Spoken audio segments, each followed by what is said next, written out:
The Mannin Line, daily interaction, debate and exchange of ideas. Broadcast on Manx Radio from midday till 1, Monday to Friday. Manx Radio.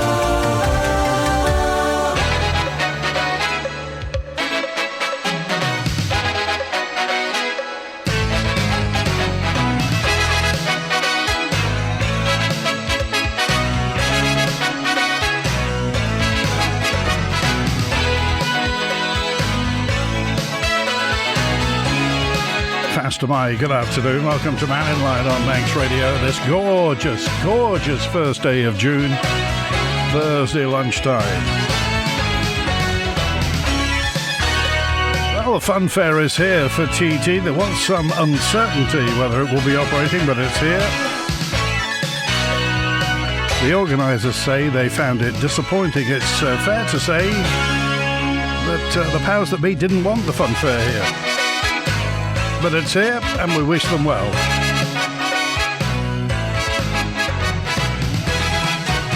And if you've got any thoughts on that as well, and if you've taken a walk down, as I did, walk down the promenade yesterday in Douglas to look at the fun fair and exactly where it is, where the construction is. It starts just opposite Jack's and then heads up to just by the War Memorial. That's where everything is. So quite a lot of fun, not as much as normal, but quite a bit of fun fair. But I was just struck by the fact that the flower beds seem fairly desolate, including the Archibald Knox garden, absolutely desolate.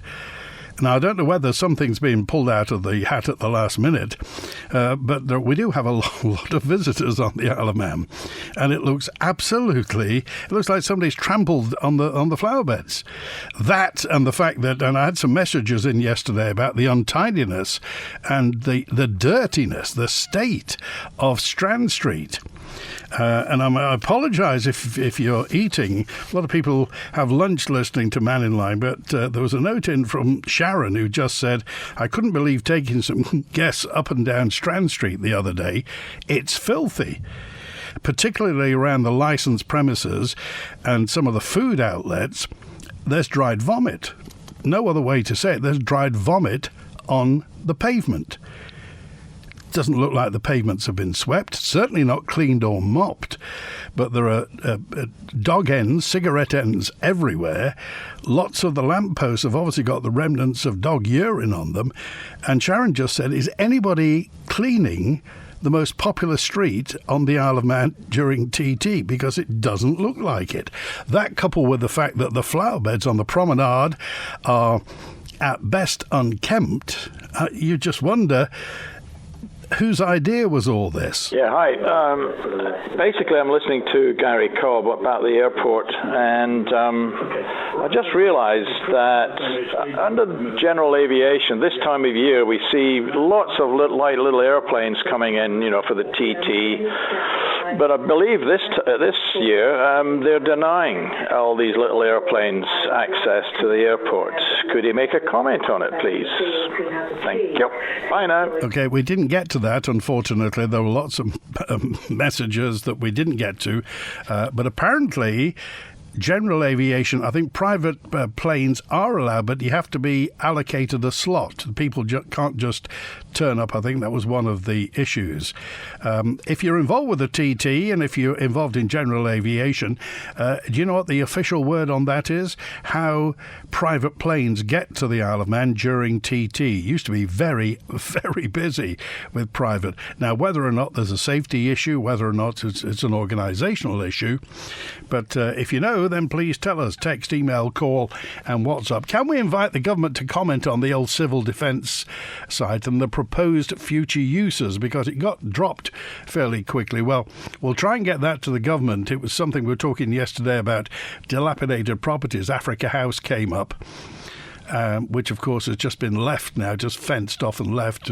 I think the owner wanted certain planning procedures put in place, and they were denied, and now it's just left to basically crumble.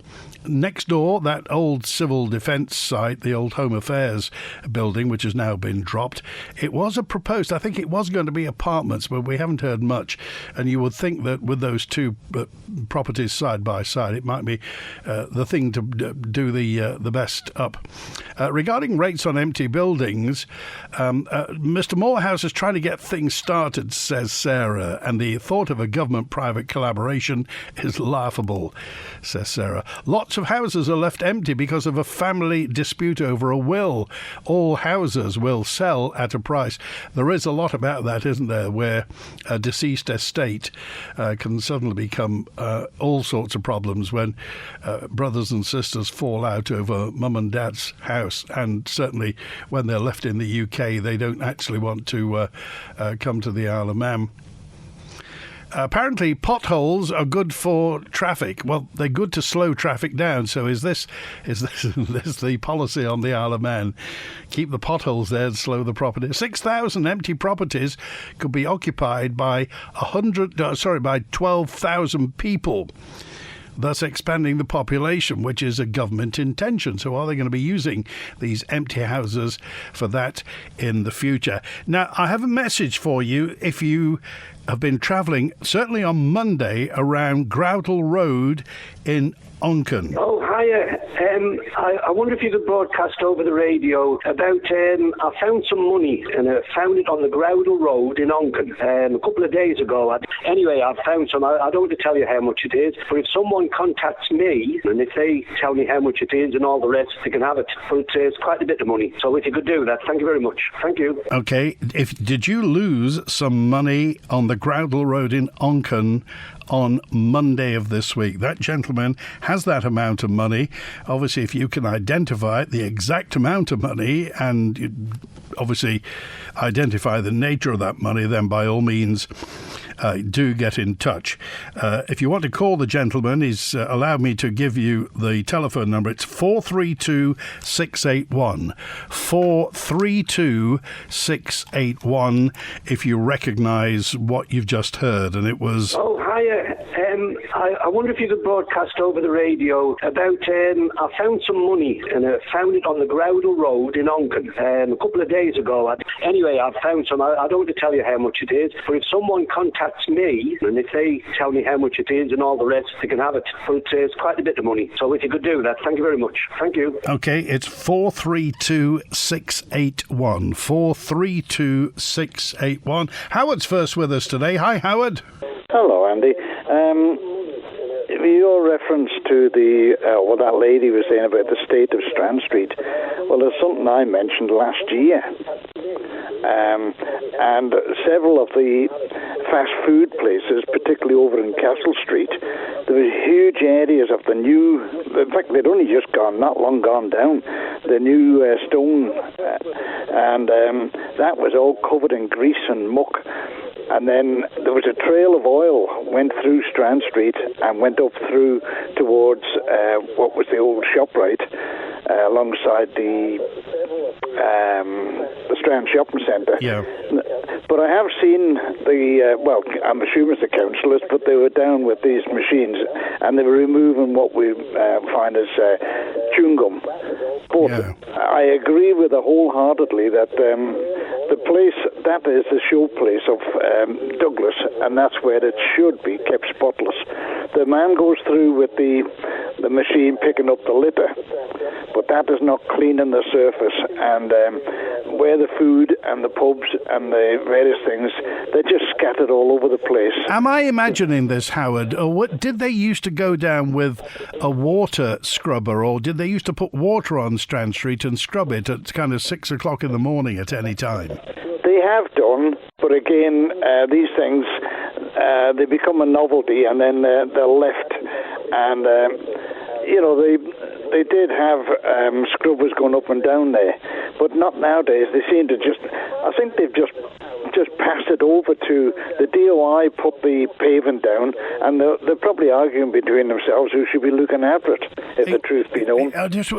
Do they not know that people look down? People do look down at the pavement sometime. And I was looking at those big planters they've got on Victoria Street. They used to make sure they were freshly planted, and I don't know, are the hanging baskets up yet? They're only going to put the hanging baskets, they've decided, in certain areas of the town. They're not going to be everywhere now. But unfortunately, and it's sad, the head of the Parks Department has had to retire early, David Hewitt, and who's taken over the seat I do not know, but obviously it's one of these things that will need replacing rapidly because of Douglas, and as you rightly say, the promenade. I haven't seen the promenade gardens, but I can tell you, I'm an old man now, and I started my apprenticeship with the Parks Department in 1959. And it was pride and joy, the promenade gardens. They were a showpiece. I walked on the promenade last night just looking at what state the fun fair was in, because obviously they opened today. And I'll be honest with you, Howard, my heart sank when I got to that Archibald Knox bit. It's the last section at the end. And those flower beds used to look gorgeous. They were an absolute pride. Yep. On the 31st of May, nothing. Yeah, well, it's 1st of June now, but what they used to do, they would plant them out because it's the way the gardeners work that they don't put tender plants out until late on, and because of late frosts. They used to grow their own plants at the nurseries. Now they put them in these, it's an Italian machine apparently, and they pop a seed in a pot, and then they're a lot more delicate than what they used to be. There was a gardener's job to look after the plants, and they were all hardened off ready. Nowadays, I don't think they even go that they just plump them straight in the ground. There's not the dedication like they used to be. There's not the staff like they used to be. God help them. Because gardening is a bit like nursing. You've got to look after them or they die. But and one thing, let's get it straight. This is not a go at the gardeners and the guys on the ground, because somebody somewhere up the chain has made a decision. Oh, very much so. Very much so. And I've said it before that the Parks Department concentrate on the green flag. And this is what they're interested in, flying the green flag. Nobles Park, Douglas Head, there's one outside opposite your building. There's one at the golf course. I'm not sure where the other two are, but a group of judges come over from across from the green flag, and they will judge certain criteria. But you look, and I said this only recently, when you go on Douglas Head, it's all very nice until you get to the set of steps that go down to the camera obscura, and one side of that is all neat and tidy, the other side, well, I've been looking for Ant and Deck in there, the celebrities, but they don't seem to bother with that side of it, and it's just down one dedicated line of thought is the green flag. Yeah. Well, this is only certain areas, dedicated areas of Douglas. The rest can go out the window until such times we get... Maybe that's why we've still got the string of pearls. Maybe that's why we've still got the festoon lights on Douglas Head. All probability. Because I can remember one year they came to me and asked me would I open the camera obscura so the judges can have a look. And, there's things like that. Douglas is Douglas, and all the parks. The parks are looking a little bit better this year, and I've seen them for a long time, because they were just left, as they loosely call it now, rewilding. Yeah. In other words, it's neglect. Well, they had to be told to cut those wilding areas on the promenade. Well, that was a disgrace. And, that's another story. But not only Douglas, you have to look, when you walk out the front door of the airport, that used to be beautiful. And the people used to go across to the little war memorial that was there. Well, not a war memorial, a memorial for the Winter Hill disaster. Yeah. And the grass out there, it was... Well, you could keep a herd of cattle on it for a long while. Yeah. I just got a message in from Carrie, Howard. Carrie just says, you're talking about the festoon lights. Festoon lights on Douglas Head, no festoon lights on the promenade. No. But surprisingly, festoon lights outside the town hall all along Ridgeway Street. Oh, and down the South Quay, they spent tens of thousands of pounds to put them up, and I'm not sure that they're all working. I think they had a failure on the ones down towards the Lifton Bridge. That well-known tourist area, Ridgeway Street. Yep. Oh, I definitely were they going for the into the town hall to praise them.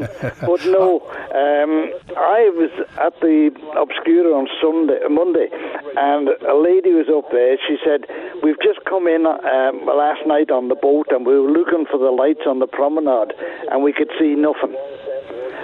So that speaks volumes. That's so disappointing, isn't it? Yeah, and I was sort of on the internet the other night, and it was just like Douglas, with these poles with the LED lights and the various aspects, the rusty railings, and you could have swore you were on Douglas Promenade, and they'd done the same, and this place here had copied them. All right. Okay, Howard, good to hear from you today. Thanks for calling us. Take care, bye now. All right, Jill's with us now. Hi, Jill. Hi, Andy. I just wonder what the homes of the people who spread litter are like.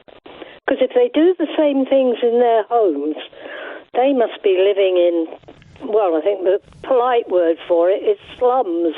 Well, opposite what used to be the old post office, it's now 1886 in Regent Street, you know, there's a circular seating area there. And I don't know how many days it took, but it's full of cigarette ends. And you would have thought if Douglas Council, even if once a day, sweep them up. I mean, these people obviously can't find an ashtray and they use the pavement, but just sweep up the dog ends rather than leave them there. They'd have to pay the workers, wouldn't they? Oh, it surely can't be down to money, Jill. Surely the image of the city, the new city of Douglas, should come above that. I think everything nowadays, Andy, is down to money. My word. So what do we do? I mean, the fact is, as Howard said, explaining to people there aren't any festoon lights on the promenade. When people look down at Strand Street and see dried vomit and dog urine around the place, what do we say to guests? There's not a lot we can say, is there? All right, Jill, good to hear from you. Hey, thanks, bye. All right, now here's Julian with us. Hi, Julian. Hi, Andy. Just listening to Howard, it's almost like there's some sort of a distraction going on where it seems that the attention is not being, what you might say, focused onto the things that seem to really gripe at people. And I think I might know what it is. You'd stop me when you want to stop me. So there are a few acronyms. We hear a lot of acronyms these days, but there are 4 that I think are quite a big influence on what is going on in the world at the minute.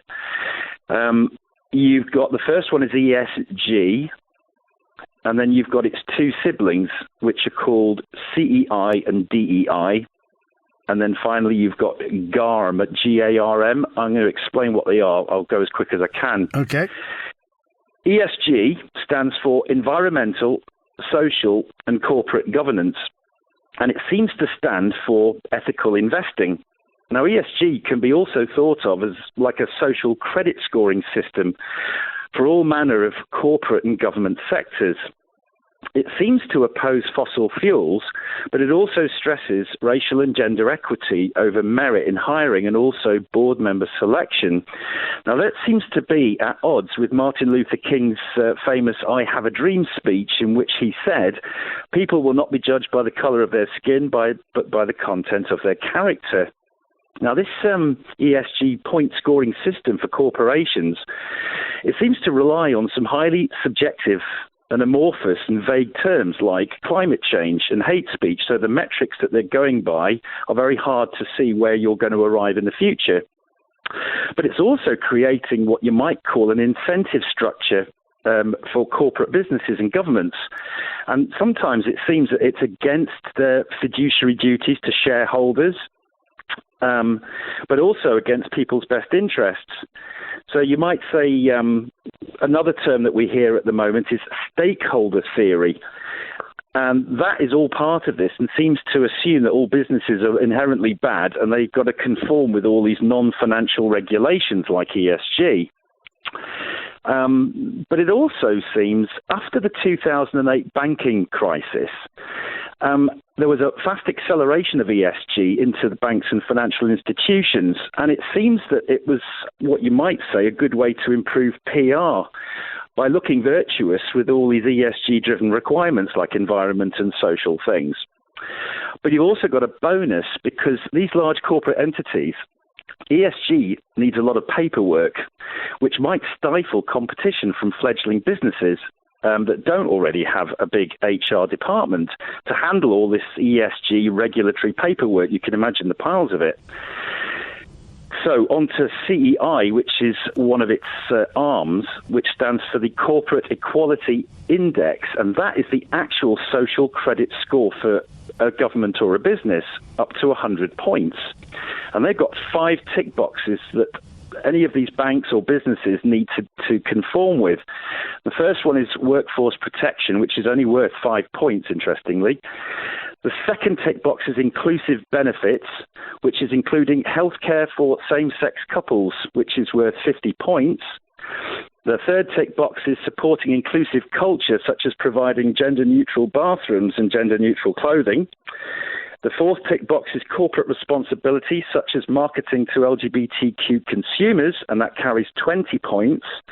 And then the last box, the fifth one, is responsible citizenship, which deducts 25 points if the company sponsors anyone that doesn't support LGBTQ values. Is this self-styled, or is it rooted in any legislation? This is all from the World Economic Forum. Okay. I'll go quickly with the other ones. The other one is DEI, which is diversity, equity, and inclusion, which roughly gets $7.5 billion spent on it worldwide in things called DEI lighthouse programs that equip governments and businesses with best practices. Early adopters of this included Bridgewater Associates, PricewaterhouseCoopers, Cisco, Tata Steel. And the final acronym is GARM, which might actually apply to radio stations like yourself sooner or later. And this is called Global Alliance for Responsible Media, and is going to try to seek to regulate media content worldwide in relation to hate speech, disinformation, bullying, etc. But what's interesting with all of this is ESG, the man who is known as the face of ESG, is Larry Fink, who is the billionaire CEO of BlackRock, the world's largest asset manager, and he's also on the board of the World Economic Forum. But with all this going on, it just seems to me that all these regulations that are quietly being lumped on governments and businesses, and they're all getting on it together because they seem to think that if they get together, this will be good for them. It seems that it's taking away the concentration on what we're actually interested in, like keeping the prom nice and clean, or making sure that the transport system's working correctly. So it's almost like you've got this cognitive dissonance going on, where the most important things seem to be ESG and its little siblings, and not the meat and potatoes that we really expect to happen.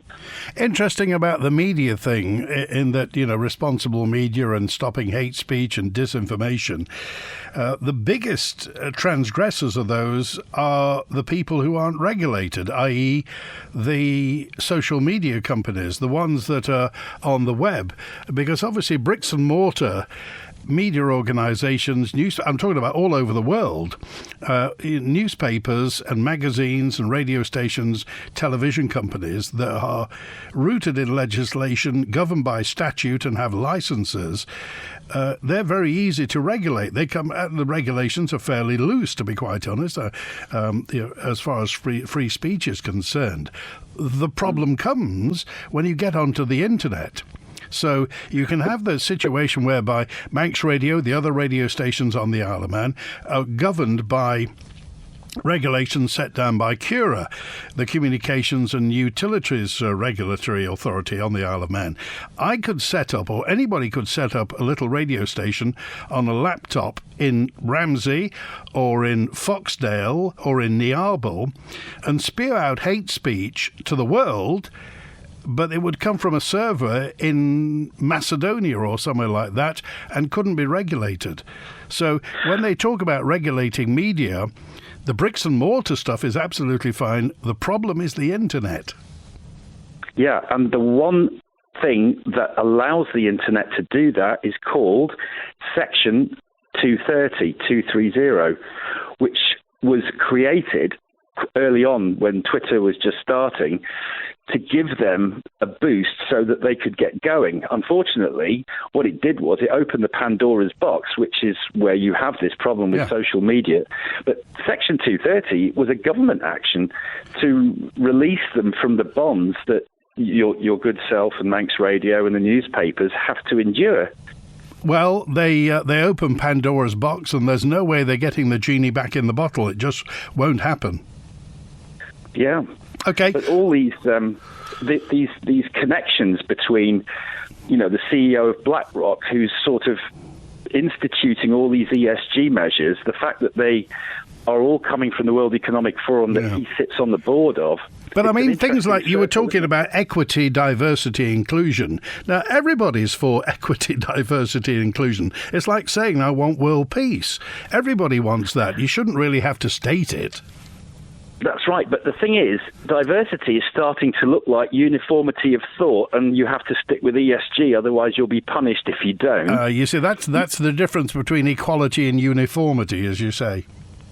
You've got equity, which doesn't seem to apply to Martin Luther King's speech. And then you've got this inclusion, sounds more like exclusion, because businesses that won't abide by ESG and CEI and DEI, they're going to be effectively financially excluded and regulated. Apart from that, are you having a good TT, Julian? I am. I've had a great time, and I've been to Gorsley a couple of times, and the pasties are absolutely fantastic. All right, thanks for being with us. Thanks, Andy. All right, cheers now. And Barry on now. Hi, Barry.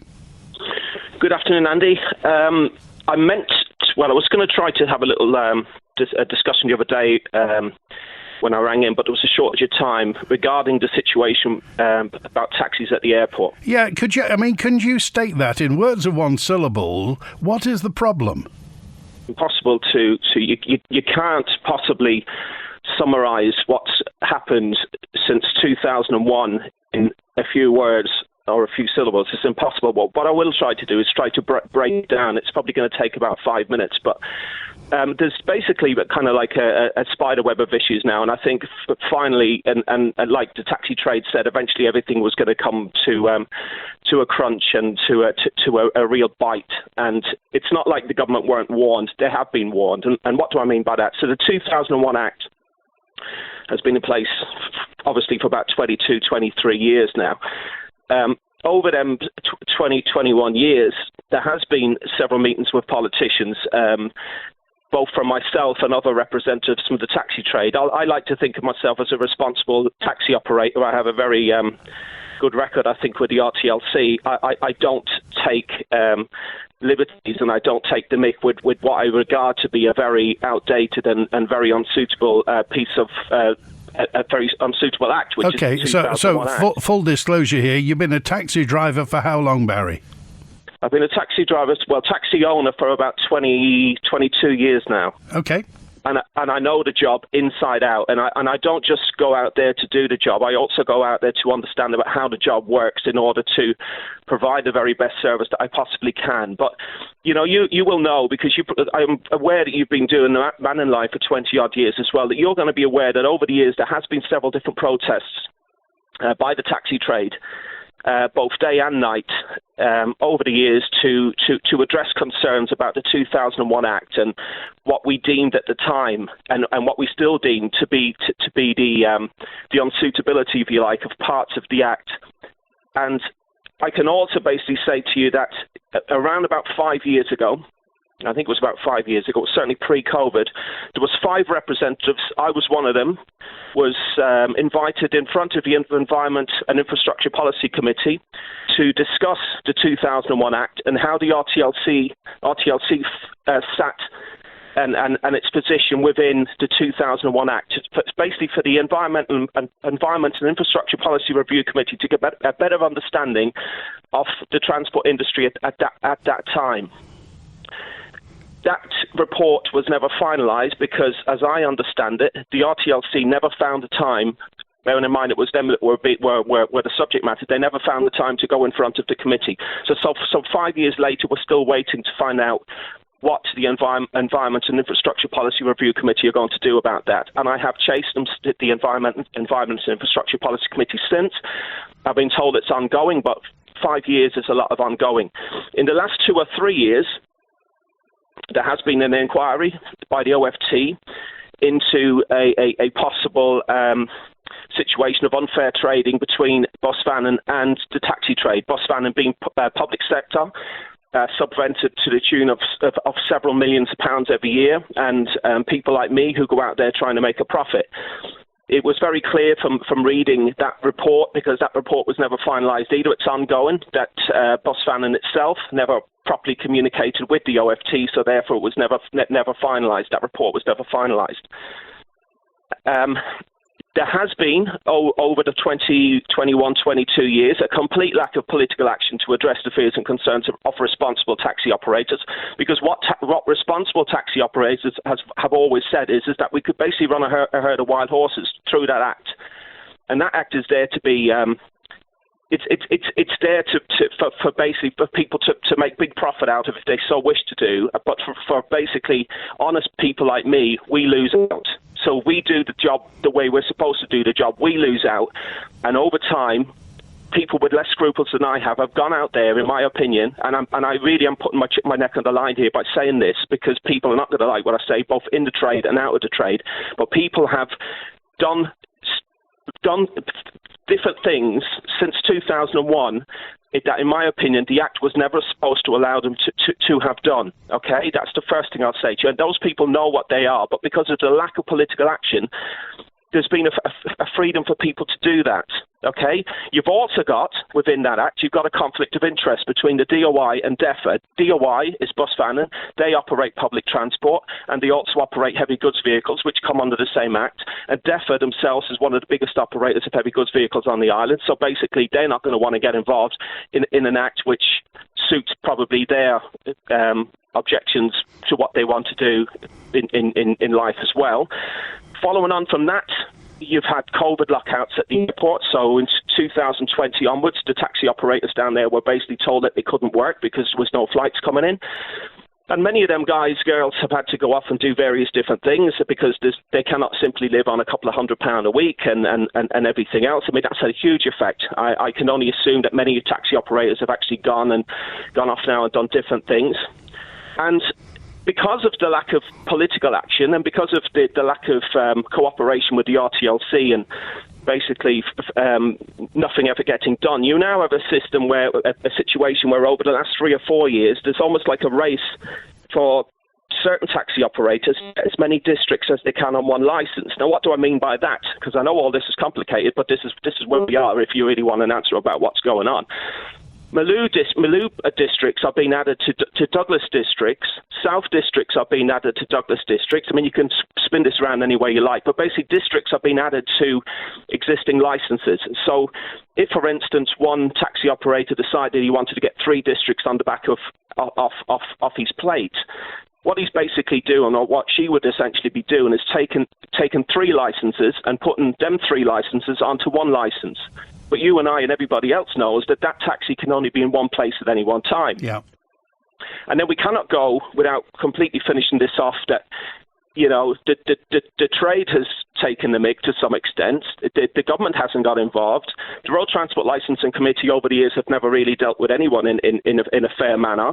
The committees that have been sent up have never been able to finish off doing what they've decided they want to do because the people who are being investigated never find the time to sit in front of the committees. But then you've got the service providers, which are the most powerful of all, because they're basically the people who take the calls. Now, what they do is they're basically bringing the Maloo cars and the South cars and the Northwest cars onto their hubs in Douglas, and they're allowing those cars to operate on a private hire basis in Douglas. So who's going to break the logjam, Barry? I mean, it's a mess now. It's a mess now. Look, I've fought this for 22 years. I've took so much time, and you know, I've been involved in a few other things as well, but I don't know how they're going to fix this now. I genuinely don't know how they're going to fix it. I have sent a message to the DOI minister the other day, and I am prepared to sit down with him again, because I do understand the trade. But until at the very least the DOI sit in front of the Environment Committee, and until at the very least Bosvannon sit in front of the OFT, It's not fair, I don't think. I know Chris very well, but I don't actually think that Chris is pointing the finger solely at the taxi trade and basically saying that the taxi trade is letting the people down at the airport. But the reality is that this has been 21, 22 years of coming about, but it's now you probably noticed that the taxi trade doesn't even protest anymore, but that's probably not because things have got any better. They've got worse. I'm glad you brought up the customer, because I was going to come to that. And this all started with the fact that you could have two planes coming at once at Ronaldsway and people standing, playing cards, waiting for cabs at the airport. So they want to know why there are no cabs at the airport. Well, I've just told you, because a lot of them Maloo cars, because of COVID, a lot of those taxi operators are no longer operating taxis down the airport, probably, so them licenses may or may not be sitting in drawers. And then the other reason is because the Maloo cars are working in Douglas under the service providers, because that's what the taxi trade have always said. If the Act itself was only meant to ever go one way, which was all island. And the taxi trade over the years has always said that if you go all island, the only thing you're going to do is fill Douglas streets with loads of out-of-town cars. The latest thing that's happened, and I'm going to tell you straight up what's happened, is that Terry's Taxis in Peel, which comes under the Northwest Apply for Hire Section 29 side, that's now come under the hub of telecabs. So I just hope now that that's actually now being operated in the Northwest, where it should be. Now, them cars aren't sitting in Douglas on a daily basis. But Andy, truthfully, what's happened was what was forecasted to happen for very many years. And it is partly the fault of the taxi trade, because maybe the taxi trade should have got on board with the likes of me when I was shouting and screaming about this years ago. But I'm sorry to say, the loser is now the general public when they come out of the airport. But how you fix that now, I don't know. I ain't got that solution today for you, I'm afraid. Well, I got a note in from Paul, who just said, well said, Barry. Couldn't agree more with what you've just said. So lots of people know what you're saying and the sense contained therein. Can I just say one more thing, Andy? Okay. I've rang this line several times, and I always say to you that I'm nervous ringing in, because when I ring in here, I'm passionate about what I ring in about. Today was a call that I've wanted to make for a very long time. There comes a time when enough is enough, and the people, with not just the fact that the government aren't doing what they should be doing, and the RTOC, in my opinion, should be doing more.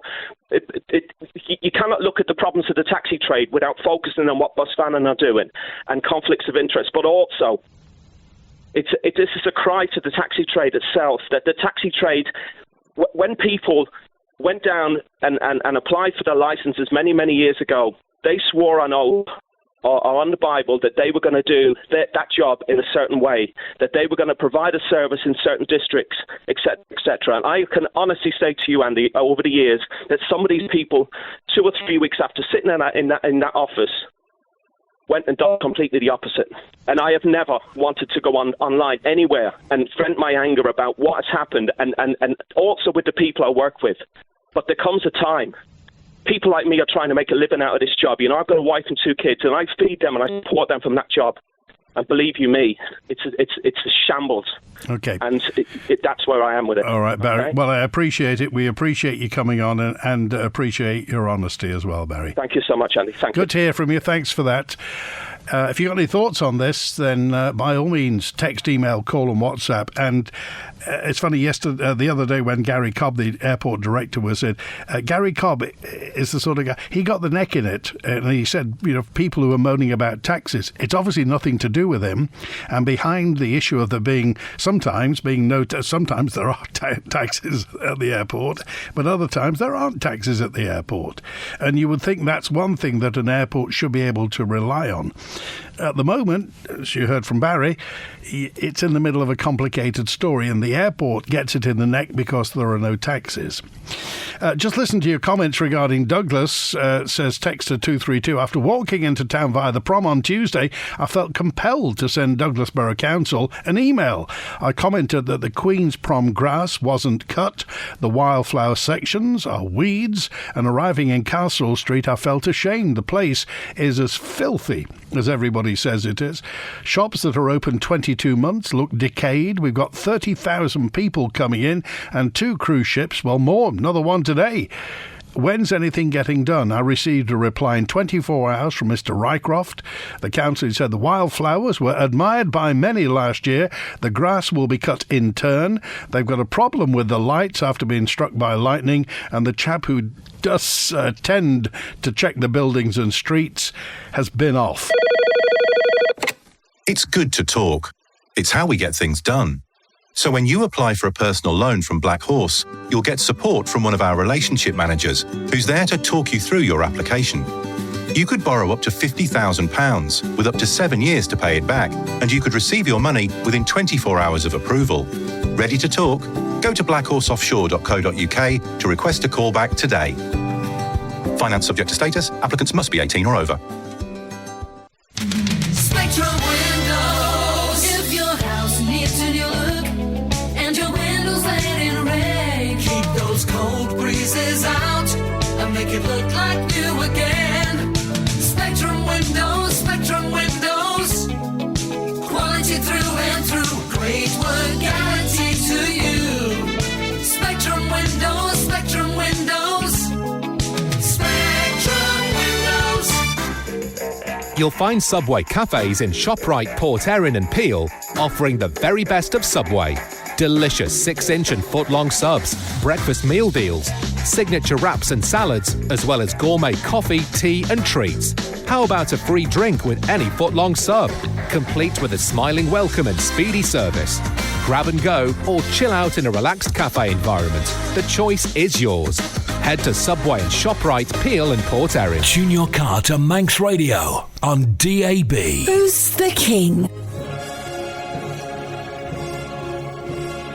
Work it out and you could win an amazing prize from the King Spa in Onchan. From Monday to Friday, we're celebrating the King Spa's 5th birthday in style, with some great prizes to be won. Check out the image on manxradio.com and fill in the competition entry form to get into the draw. Then be listening at 5 p.m. on Friday to see if you're a weekly winner. Don't miss your chance to be treated like royalty. Who's the King? Every weekday with the King Spa Onchan and your nation station, Manx Radio. The Mannin Line with Andy Wint. Faster, my good afternoon. I heard Devon Watson says text us 667 as a local councillor, Douglas councillor, talking about people getting the living wage. He's a councillor and should stick to DBC issues, not National Isle of Man issues. How many DBC employees get at least the living wage? How many are paid the minimum wage, says Andy. Well, obviously, Devon Watson's entitled to. He's an elected politician. Does anybody know what's happening to the children's play area on Loch Promenade, says Andy. Well, again, I was wandering up and down there last night, and it says it's going to be mended at some point. It will be done, and they've got great plans for it. No sign of the plans, no nice graphic, just a sign saying it used to be here, was finished off when the tide came over, and we've not done it yet. We've just returned from Jersey in a day trip to Guernsey. What stands out is how well looked after both islands are. Hanging baskets throughout the town centres, flags swaying in the wind. The town squares are gorgeous on Jersey and Guernsey, as well as the bus stations. The Isle of Man looks disgusting. And as for what used to be the bus station, it's an eyesore. Next to the broken planters, the island's going round in circles with barely nothing getting done. It's embarrassing, says Pauline. Have you looked at what used to be the bus station? It's a free car park. People are jammed in. Vehicles are jammed in like sardines. Well done, Barry. More power to your elbows, says Juan on the text as well. Well said, Barry, again. We hoped to ask the Minister this, but we couldn't get on, says Dick, just regarding the DOI. We keep talking about dilapidated houses, but what about dilapidated vehicles which are parked up on the roadside and dumped in the same place for years? We know of a rusted to hell Ford Transit van with 4 flat tyres being used as a shed that's not moved for 15 years, but the police and the government won't do anything about it because it's taxed. But if this is right, you could put up put every storage firm on the Isle of Man out of business. All you need is a fleet of rusty vans and lorries parked up at the side of the highway in every town and village on every estate, and you got a thriving business, and nobody can do anything about it. These vehicles are dumped on the road all over the Isle of Man and need scrapping, but because the government gets the road tax, it doesn't matter, says Dick. I'd appreciate a photo of that if you can, Dick, if you can tell me where it is and what's to do. Juan's with us. Hi, Juan. Beautiful day, Andy. How are you? It's gorgeous, thank you. Good. I'll just a couple of things out. I came on the programme halfway through, actually. I missed a bit of it, but I just picked up when Julian was on there, and I know a lot of the stuff that Julian says is very, very deep, but, I think listeners should listen to... I heard people say, oh, my God, he's boring, and he goes into so much detail. He loses quite a lot of people, but... By the same token, Juan, I get a lot of Julian fan mail from people who say, I love the sound of his voice. Yeah, and that's my point is, it saves people all the searching to look for this information because he carries so much information there, and it's all like factual stuff. So it's kind of, it saves people searching for it. They should take a bit of time to listen and maybe follow up on them points because it's stuff that's going to affect us way down the line. Well, not that far down the line, actually. It's very, very close. Now, I'm listening to Barry there, and a lot of frustration in Barry's voice, and I messaged Barry a few weeks ago on his Money Watch page, and the common denominator here seems to be government are not listening to the people that's telling them, and I've mentioned this quite a few times, and Barry's getting really frustrated about it. You're talking to government, I've had this with the landlords, everything. You're talking to them, and it just seems like lip service. It don't seem to take an interest, and now this stuff is coming home to roost, and it's causing big problems. And, if it wasn't for people like Barry and Julian and people like that actually standing up and voicing it, I don't know where we'd be, because this government just seems to, or the civil servants anyway, seem to have a vested interested in climate change and green. And I think Tony B mentioned it yesterday. People are getting really annoyed and upset about this paranoia of green and climate, which is going to cost us an absolute fortune, but are not putting detail into what we need today. Now, another point is, I think it was mentioned the other day about the electric bus and the actual true mileage that it can actually do. And I was talking to someone this morning who has a business in Halifax, and they were talking to a taxi driver there who had bought an electric taxi, and he said absolute waste of time because of the amount of hills and steep inclines in Halifax. Eats the battery up in no time. So this goes along with this whole bus that's over here. Why wasn't this looked into before? That the Isle of Man is going to... It's a complicated creature with all its hills and valleys and everything. It's going to eat the batteries up on these buses like nobody's business. And if that's true, I mean, they're doing these tests now. What about when the winter comes and they've got to put all the heaters on in these buses? How much more energy is that going to use up? Well, I think that's the purpose of it. It's a test, and they'll soon find out if it doesn't work. But would you not have thought that this information would have already been at hand? These tests would have been done somewhere else.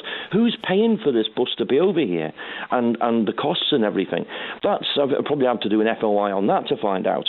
But I can see it's a Wright's bus, isn't it? It looks like we're going to have to open up Wright's Tip, because the Wright's buses are going to have to go in there with the wind turbines by the looks of it. It's well, why isn't this all being done before this thing came here? We'll see. Anyway, Juan, I've got to go. We're running out of time again. Get out in the sunshine. Indeed, I will. See you now. Bye-bye. Fill up, fuel up this TT at EVF service stations. We have everything to keep you going, from a great choice of hot and cold food to chilled wine and beers, barbecue and camping equipment, plus a great range of TT merchandise, including earpiece radios. Locations island-wide. So fill up, fuel up with Ellen Mannin Fuels. Stocks and offers may vary between locations. Roses are blooming at Ramsey Garden Centre, and with a variety of hanging baskets, summer bedding, fruit and ornamental trees, plus a full range of garden essentials, there's never been a better time to visit Ramsey Garden Centre. Open 7 days a week. Got a nice motor to sell? Come and see us. We are number one. We are family run. Mike's Motors. Mike's Motors. At Mike's Motors, we don't just sell nice motors, we buy them too. So if you have a nice camper van, motorhome, car, van or commercial vehicle, we'd love to take a look at it. And if we like it, we'll make you a nice offer. Get in touch, visit mikesmotors.im or call 823 200. Mike's Motors.